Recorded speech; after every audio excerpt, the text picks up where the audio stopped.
Hi అండి, అందరికీ నమస్కారం. Welcome to moms food eating kids. Vegetarian food ఎక్కువగా తినే వాళ్ళకి, అలాగే నాన్ వెజ్ ఫుడ్ తినని వాళ్ళకి ఈరోజు నేను అదిరిపోయే మష్రూమ్ దమ్ బిర్యానీని చూపిస్తున్నానండి. రైస్ పొడి పొడిగా పువ్వుల్లాగా విచ్చుకొని మంచి మసాలా గ్రేవీతో చాలా బాగుంటుందండి. చికెన్ బిర్యానీ కంటే సూపర్గా ఉంటుంది ఈ మష్రూమ్ దమ్ బిర్యానీని. అందరూ ట్రై చేయాల్సిన రెసిపీ అండి. ఒకసారి ట్రై చేయండి, చాలా బాగుంటుంది. దానికోసం ఇలాగా ఒక గిన్నెని తీసుకొని ఒక 2 కప్పుల కొంచెం పాతగా ఉండే బాస్మతి రైస్ తీసుకోండి. కొత్త బియ్యం అయితే రైస్ ముద్దగా అవుతుంది. ఇప్పుడు వీటిని శుభ్రంగా ఒక 3 సార్లు కడుక్కొని నీళ్లు పోసి ఒక అరగంట నానబెట్టుకోండి. తర్వాత ఇక్కడ నేను ఒక 2 బాక్సులు మష్రూమ్ని తీసుకున్నానండి. పుట్టగొడుగులు అంటారు కదా, అవి. వీటిని ఒక అరగంట ముందు నీళ్ళల్లో వేసి నానబెట్టుకున్న తర్వాత చేత్తోటి ఇలా అంటూ ఉంటే పై పొట్టు అనేది ఇలా వచ్చేస్తుందండి. చాలా సింపుల్గా మీకు చూపించడానికి ఇలా నేను కొన్ని చేసిన తర్వాత చూపిస్తున్నాను. చాలా సింపుల్గా ఇలా ఒలుచుకొని వేరొక నీళ్ళల్లో వేసుకోండి. ఇలాగే మిగతా మష్రూమ్ అన్నిటినీ ఒలుచుకొని ఇంకొక గిన్నెలో ఉన్న నీళ్ళల్లో వేసేసుకోండి. రంగు మారకుండా ఉంటాయి. ఇలాగా అన్నీ క్లీన్ చేసుకున్న తర్వాత ఇప్పుడు ఒక మష్రూమ్ని తీసుకొని వీటికి కొస ఉండేదాన్ని కట్ చేసుకోవాలండి. అలాగే వేసుకోకూడదు, ఏదన్నా మట్టి అలాంటిది ఉంటే పోతుంది. ఇప్పుడు ఇలాగా కట్ చేసుకున్న తర్వాత కొంచెం పెద్దవైతే 2 ముక్కలుగా చేసుకోండి, చిన్నవైతే అలాగే వేసేసుకోండి. నేను ఇలాగే అన్నీ చేసుకొని మళ్ళీ నీళ్ళల్లో వేసి పెట్టుకుంటున్నానండి. ఇలా వేసి పెట్టుకోండి, రంగు అస్సలు మారదు. ఇప్పుడు బిర్యానీకి కావాల్సినవి బ్రౌన్ ఆనియన్స్ అండి. ఇవి ఇంట్లోనే చేసుకోండి, చాలా సింపుల్గా ఉంటాయి.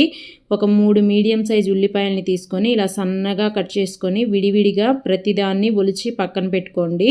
ఇప్పుడు డీప్ ఫ్రైకి సరిపడా కొంచెం ఆయిల్ పోసుకొని బాగా వేడయ్యాక ఈ ఉల్లిపాయ ముక్కలన్నిటిని వేసుకొని మంటను మాత్రం మీడియం ఫ్లేమ్లోనే పెట్టి కలుపుకుంటూ బాగా ఫ్రై చేసుకోవాలండి. ఒక 5-6 నిమిషాల కల్లా ఇలా మంచి రంగు వచ్చేస్తాయి. ఇప్పుడు వీటిని ఆయిల్లో నుంచి తీసి ఒక జాలి గెరిటెలోకి వేసేసుకోండి. ఇలా అన్నీ వేసుకున్న తర్వాత ఏదైనా ఎక్స్ట్రా ఆయిల్ ఉంటే పోతుంది. ఇలా గట్టిగా ఒత్తండి. ఇలా అంతా ఒత్తుకొని ఒక ప్లేట్లో టిష్యూ పేపర్ వేసుకోండి. ఇది మీ దగ్గర టిష్యూ పేపర్ లేకపోయినా నార్మల్గా ప్లేట్లో వేసుకొని ఇలా కొంచెం పల్చగా అన్నీ సర్దుకోండి. ఇలా అంతా సర్దుకున్న తర్వాత వీటిని పూర్తిగా చల్లారనివ్వండి. అంతేనండి, చాలా సింపుల్గా ఇంట్లోనే బ్రౌన్ ఆనియన్స్ అనేవి రెడీ అయిపోతాయి. బిర్యానీకి మంచి ఫ్లేవర్ ఉంటుందండి. ఇవి ట్రై చేయండి. ఇప్పుడు బిర్యానీ కోసం అడుగు మందంగా ఉండే ఒక గిన్నెని తీసుకొని 1 టేబుల్ స్పూన్ నెయ్యి వేసుకోండి. అలాగే ఉల్లిపాయలు వేయించిన నూనెని ఒక 2 టేబుల్ స్పూన్లు వేసుకోవాలి. ఈ 2 నూనె నెయ్యి వేడయ్యాక బిర్యానీ స్పైసెస్ని కొంచెం దాల్చిన చెక్క, ఒక స్టార్ అనాస, ఒక 4 లవంగ మొగ్గలు, ఒక పెద్ద యాలుక్కాయ, ఒక 4 చిన్న యాలుక్కాయలు, కొంచెం జాపత్రి, ఒక 2-3 బిర్యానీ ఆకులు, కొంచెం రాతి పువ్వండి వేసుకోండి, ఫ్లేవర్ బాగుంటుంది. ఒక 8-9 మిరియాలు, కొంచెం షాజీరా వేసుకోండి. ఇది మీ దగ్గర ఉంటే వేసుకోండి, లేకపోతే దీని ప్లేస్లో జీలకర్ర వేసుకోండి. ఇప్పుడు ఇవన్నీ 1 నిమిషం బాగా ఫ్రై చేసుకోండి. స్పైసెస్ అన్నీ ఇలా వేగిపోయిన తర్వాత ఫ్రెష్గా దంచి పెట్టుకున్న 1 టేబుల్ స్పూన్ అల్లం వెల్లుల్లి పేస్ట్ వేసుకోండి. అలాగే ఒక 3-4 పచ్చిమిరపకాయలని ఇలా పొడవుగా కట్ చేసుకొని వేసుకొని అంతా ఒకసారి బాగా కలిసిపోయేటట్టు కలుపుకొని మూత పెట్టి 1 నిమిషం బాగా ఫ్రై అవ్వనివ్వండి. 1 నిమిషం తర్వాత అల్లం వెల్లుల్లి పేస్ట్ వేగిపోయి ఉంటుంది. ఇప్పుడు దీనిలోకి సన్నగా కట్ చేసి పెట్టుకున్న పుదీనా కొంచెం, సన్నగా కట్ చేసి పెట్టుకున్న కొత్తిమీర కొంచెం వేసుకొని ఈ ఆయిల్లో పుదీనా కొత్తిమీర బాగా ఫ్రై చేయండి. ఫ్లేవర్ బాగుంటుందండి ఇలా ఫ్రై చేసుకోవడం వల్ల. ఇప్పుడు ఈ పుదీనా కొత్తిమీర వేగిపోయిన తర్వాత ఒక మీడియం సైజ్ టమాటాని ఇలా సన్నగా పొడవుగా కట్ చేసుకొని వేసుకోవాలి. ఇలా వేసుకున్న తర్వాత అంతా కలుపుకొని మూత పెట్టేసి టమాటా బాగా మెత్తగా అయ్యే వరకు ఉడికించుకోండి, మధ్య మధ్యలో కలుపుకుంటూ. టమాటా ఇలా బాగా మెత్తగా ఉడికిన తర్వాత దీనిలోకి ఫ్రెష్గా ఉండే ఒక అరకప్పు పెరుగును వేసుకోండి. పుల్లటిది వేయొద్దండి, తీయగా ఉండే పెరిగే కమ్మగా ఉంటుంది, అది వేసుకోండి. దీనిలోకి ఒక 1/2 టీ స్పూన్ పసుపు, 1 టీ స్పూన్ కారం, 1 టీ స్పూన్ ధనియాల పొడి, ఒక 1/2 టీ స్పూన్ వేయించి పొడి చేసి పెట్టుకున్న జీలకర్ర పొడిని వేసుకోండి. అలాగే ఇక్కడ నేను 1 teaspoon biryani masala powder వేసుకుంటున్నానండి. ఇది నేను ఇంట్లోనే చేసుకున్నాను. మీ దగ్గర ఇది లేకపోతే బయట కొనిందైనా పర్లేదు, లేకపోతే 1 teaspoon garam masala powder వేసుకోండి. ఇప్పుడు 1.5 టీ స్పూన్ సాల్ట్ వేసుకొని ముందుగా వేయించి పెట్టుకున్న ఉల్లిపాయల్లో నుంచి కొంచెం దీంట్లోకి వేసేసుకోండి. ఇలా వేసుకొని ఇప్పుడు ఈ పెరుగులో ఈ మసాలాలన్నీ బాగా కలిసిపోయేటట్టు కలుపుకోవాలండి. ఒకవేళ మీకు బిర్యానీ మసాలా రెసిపీ కావాలంటే కామెంట్ చేయండి, చేసి పెడతాను. అలాగే ఒక అరచెక్క నిమ్మకాయ రసాన్ని దీంట్లో పిండేసుకోవాలండి. ఇలా పిండుకున్న తర్వాత ఈ మసాలా అంతా ఒకసారి బాగా కలిసిపోయేటట్టు కలుపుకొని మూత పెట్టేసి మంటని మీడియం ఫ్లేమ్లో పెట్టుకొని మధ్య మధ్యలో కలుపుకుంటూ ఆయిల్ బాగా పైకి తేలే వరకు ఈ మసాలా పేస్ట్ని ఉడికించుకోవాలండి. ఇలా ఆయిల్ పైకి తేలిన తర్వాత అంతా మళ్ళీ ఒకసారి కలుపుకొని కట్ చేసి పెట్టుకున్న మష్రూమ్ ముక్కలన్నిటినీ వేసేసుకోండి. ఇలా అన్నీ వేసుకొని ఈ మసాలా అంతా ఈ మష్రూమ్ ముక్కలకి బాగా పట్టేటట్టు కలుపుకోవాలి. ఇలా అంతా కలుపుకొని ఇప్పుడు మంటని మీడియం ఫ్లేమ్లో పెట్టి మూత పెట్టుకొని ఒక 2 నిమిషాలు ఉడికించండి. 2 నిమిషాల తర్వాత మళ్ళీ మూత ఓపెన్ చేయండి. కొంచెం మష్రూమ్లో నుంచి నీరు అనేవి ఇలా వస్తాయండి. ఇప్పుడు మళ్ళీ కలుపుకొని మూత పెట్టి ఇంక 2-3 నిమిషాల తర్వాత ఎక్కువ నీరు ఇలా వచ్చేస్తాయి. ఇప్పుడు ఒకసారి టేస్ట్ చూసుకోండి. ఇదే టైంలో మీ రుచికి సరిపడా ఉప్పు, కారం ఇప్పుడే వేసేసుకోవాలి. నాకు ఇక్కడ కొంచెం ఉప్పు తగ్గింది, అందుకని కొంచెం ఉప్పు వేసుకొని మళ్ళీ మూత పెట్టి ఇలా ఆయిల్ పైకి తేలే వరకు ఉడికించుకోవాలండి. అప్పుడు ముక్క కూడా బాగా ఉడికిపోయి ఉంటుంది. ఇప్పుడు ఈ స్టేజ్లో స్టవ్ ఆపేసి ఈ గిన్నెను పక్కన పెట్టేసుకోండి. ఇప్పుడు రైస్ ఉడికించుకోవడానికి ఇలా ఒక 2.5 లీటర్ పెద్ద గిన్నెలోకి నీళ్లు వేసుకొని కొంచెం దాల్చిన చెక్క, ఒక 4-5 లవంగ మొగ్గలు, కొంచెం జాపత్రి, ఒక స్టార్ అనాస, ఒక 3 మరాఠీ మొగ్గ, ఒక 4 యాలక్కాయలు, ఒక బిర్యానీ ఆకుని ఇలా తుంచి వేసుకోండి. ఒక 1/2 టీ స్పూన్ అల్లం వెల్లుల్లి పేస్ట్ వేసుకోండి. అలాగే ఒక పచ్చిమిరపకాయని ఇలా కొంచెం చీరి వేసుకోండి. సన్నగా కట్ చేసి పెట్టుకున్న కొత్తిమీర, సన్నగా కట్ చేసి పెట్టుకున్న పుదీనా వేసుకొని ఒక అరచెక్క నిమ్మకాయని ఇలా పిండుకొని ఆ చెక్కు కూడా ఈ నీళ్ళల్లోనే వేసేయండి. అలాగే 1 టీ స్పూన్ ఉల్లిపాయలు వేయించుకున్న నూనెని కూడా వేసుకొని ఇదంతా ఒకసారి ఇలా అని 1 టీ స్పూన్ ఉప్పు వేసుకోండి. ఇప్పుడు ఇదంతా ఒకసారి బాగా కలిసిపోయేటట్టు కలుపుకోవాలి. ఇప్పుడు ఒకసారి నీళ్ళని రుచి చూసుకోండి, ఉప్పు సరిపోయిందా లేదా అని. ఇదే టైంలో నీళ్ళకి సరిపడా ఉప్పు వేసుకోవాలండి. ఇంకా తర్వాత ఎక్కడ బిర్యానీలో వేసే అవకాశం ఉండదు. సముద్రం నీరంత ఉప్పగా ఉండాలి నీరు అనేవి. ఇలా అంతా కలిపేసుకొని ఈ నీళ్ళని బాగా తెరలనివ్వండి. ఇలా తెరులుతున్నప్పుడు దీనిలోకి 1/4 teaspoon biryani masala powder వేసుకోవాలి. ఇలా వేసుకున్న తర్వాత కనీసం ఒక 2 నిమిషాలన్నా ఈ నీళ్ళని బాగా మరగనివ్వండి.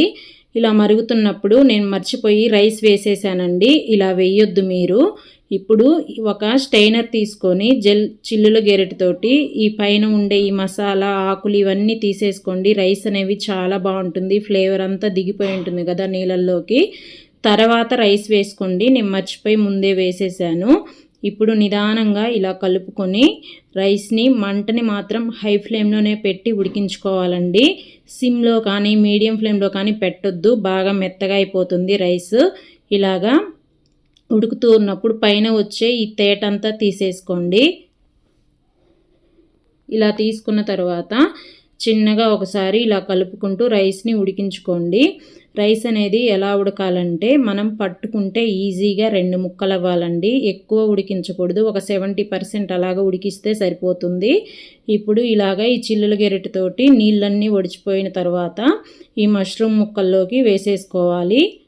అంతా ఒకే చోట వేసేయద్దండి, ఇలా పరిచినట్టుగా వేసుకోవాలి రైస్ అనేది. ఇలాగే మొత్తం రైస్ని తీసుకొని గిన్నెలోకి వేసేసుకోండి. ఇలా అంతా వేసుకున్న తర్వాత ఒక స్పూన్ తోటి అన్నాన్ని అంతా సమానంగా సర్దుకోవాలి. ఇలా అంతా సర్దుకున్న తర్వాత ఇప్పుడు దీనిపైన కొంచెం ఫ్రై చేసి పెట్టుకున్న ఆనియన్స్, అలాగే సన్నగా కట్ చేసి పెట్టుకున్న పుదీనా, సన్నగా కట్ చేసి పెట్టుకున్న కొంచెం కొత్తిమీర, కొంచెం యాలక్కాయల పొడి అండి, సూపర్గా ఉంటుంది ఫ్లేవరు, వేసుకోండి. అలాగే కొంచెం బిర్యానీ మసాలా పౌడర్ వేసుకోండి పైన. ఇప్పుడు రైస్ కలర్ కోసం అలాగే మంచి ఫ్లేవర్ కోసం ఇలా ఒక గిన్నెలోకి 1/4 టీ స్పూన్ పసుపు, అలాగే ఒక 4 టీ స్పూన్ల వేడి నెయ్యి వేసుకొని ఇలా కలుపుకొని రైస్ పైన వేసుకోండి. కలర్ సూపర్గా వస్తుందండి. ఫుడ్ కలర్ వాడని అవసరం లేదు, అంత బాగా వస్తుంది రంగు అనేది. అలాగే ఫ్లేవర్ కూడా చాలా బాగుంటుంది. ఇప్పుడు ఒక టీ గ్లాస్ నిండా అన్నం ఉడికించిన నీళ్ళని తీసుకొని ఇలా అంచుల వెంట పోసుకోండి. తర్వాత ఇలా కొంచెం మధ్యలో పోసుకోండి. 1 టీ గ్లాస్ సరిపోతాయండి, మరీ ఎక్కువ పోసేయొద్దు. ఇప్పుడు అన్నం గిన్నెని ఒక 2-3 సార్లు ఇలా తట్టుకున్న తర్వాత పాతల దోశ పెనాలు ఉంటాయి కదండి, అలా పెనాన్ని ఒకటి స్టవ్ మీద పెట్టుకోండి. దానిపైన గిన్నెను పెట్టుకొని మూత పెట్టేసి ఈ మూత పైన దమ్ పెట్టుకోవడానికి ఇక్కడ నేను ఒక గిన్నెలో నిండా నీళ్లు తీసుకొని బరువు పెట్టుకుంటున్నానండి. మీకు ఒకవేళ ఇలా వద్దు అనుకుంటే మైదా పిండి అయినా పిసికి చుట్టూరు పెట్టుకోవచ్చు. ఇదైతే సింపుల్గా ఉంటుంది, కానీ మూత మాత్రం కరెక్ట్గా ఉండి గాలి అనేది బయటికి రాకూడదండి. ఇలా పెట్టుకున్న తర్వాత ఇప్పుడు 5 నిమిషాలు హై ఫ్లేమ్లో పెట్టుకొని మంటని, తర్వాత ఒక 15 నిమిషాలు లో ఫ్లేమ్లో పెట్టుకొని ఉడికించుకుంటే దమ్ అనేది సూపర్గా అయిపోతుందండి. చూసారా, ఇక్కడ నేను మొత్తం ఒక 20 నిమిషాల తర్వాత చూపిస్తున్నాను ఎంత బాగా వచ్చిందో బిర్యానీ అనేది. ఇప్పుడు దీన్ని వెంటనే కదపొద్దు, మళ్ళీ మూతను పెట్టేసి కనీసం ఒక 15-20 నిమిషాల వరకు పక్కన పెట్టేయండి. ఇక్కడ నేను ఒక 20 నిమిషాల తర్వాత చూపిస్తున్నాను. రైస్ చూసారా, పువ్వుల్లాగా విచ్చుకొని ఎంత బాగా వచ్చిందో. అంతేనండి, చాలా సింపుల్గా సూపర్గా ఉంటుంది. టేస్ట్ అయితే మష్రూమ్ దమ్ బిర్యానీ ఇలా మీరు ట్రై చేయండి. హోటల్లో కూడా మీరే చేస్తారు చాలా బాగా, అంత బాగుంటుంది రెసిపీ కూడా. పిల్లలు కూడా ఎంజాయ్ చేస్తారు. ఇలా చేసిన దాంట్లోకి గ్రేవీ ఏమీ అవసరం లేదండి. ఈ మసాలాతోటే కొంచెం ఉల్లిపాయలు, నిమ్మకాయ పెట్టుకొని కొంచెం పెరుగు రైతా పెట్టుకోండి, సూపర్గా ఉంటుంది. ఇలా మీరు ఎప్పుడు ట్రై చేయకపోతే ఒకసారి ట్రై చేయండి. ట్రై చేసి నచ్చితే మీ ఫ్రెండ్స్ అండ్ రిలేటివ్స్కి షేర్ చేసి ఒక లైక్ చేసి ఛానల్ని సబ్స్క్రైబ్ చేసుకొని పక్కనే ఉన్న బెల్ బటన్ని క్లిక్ చేయండి. నేను పెట్టే ప్రతి వీడియో మీ వరకు చేరుతుంది. Thanks for watching.